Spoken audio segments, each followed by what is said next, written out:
Hi, I'm Rocky Romani from Tyre and Eagle Eye. Today we're at Fort Roberdeau on an archaeological dig. This was a lead mine fort. So this was a Revolutionary War fort commissioned by George Washington to make sure that the new army, the Continental Army, had lead to fight the British. So when we did the LiDAR detecting, we actually found the edge of the fort. Where you see all that pile of wood is over there, the edge of the fort's just about a little bit further off there in the LiDAR. So we knew the edge of the fort was there.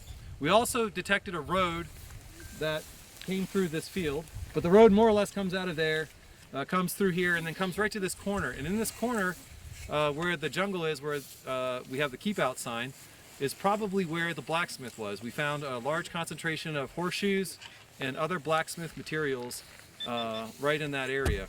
But then the area right behind it, where the jungle kind of is right now, there's a large cliff, and that's kind of where we think the mine was, because it makes sense that they'd have the fort sitting right beside the mine right here. Now the historical record also has the mining activities going on a mile out towards the road where you guys came in there, and out in the field, that's where we found there's another relatively deep hole in the ground. We used geophysics to find that. Students can get involved in data collection, document research, processing the artifacts, the whole shebang that you don't normally get until you're in graduate school. So we're trying to provide those kind of opportunities for our undergraduates. Dr. Mathur happens to be in the same building as a geologist, and we got together on testing copper at first from a Muslim charm that we found in Shirleysburg down in Huntington County. I just have been practicing my hole digging skills. It's pretty fun, finding little pieces of history at a time. I think it's interesting. It might make me a nerd, but it's okay. Okay, what did you find? A chain cord. I don't know if you can see it. You put a chain There. through it. Oh, yeah. This is out here finding, copper buttons, tomback buttons, lead balls or lead anything is really interesting. So anytime you find an artifact that's as significant as a piece of lead, especially on a site like this, or a button or a coin or even a piece of iron, whatever you're going to map, we use a really highly accurate GPS.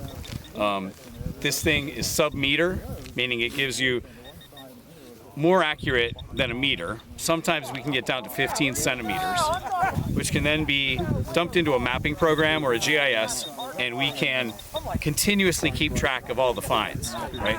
A decade could pass, 2 decades, and we would be able to build up this library of finds. Yeah.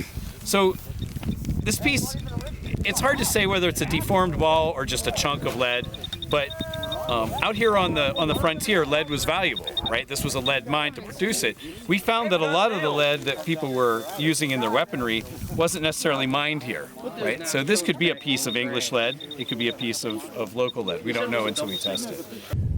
I grew up in this area, and I remember coming here as a youth, and I believe we were told that at that time that they didn't even think the fort was here. So just like through the process of being out here and seeing the LiDAR, and it's proved like, yeah, the fort was here, and in fact it's much bigger than what they even thought it was. So I just thought that was a pretty interesting thing. Yeah. We have found a musket ball, part of a beer can it looked like, and a total chocolate shell. Like, you honestly found a musket ball?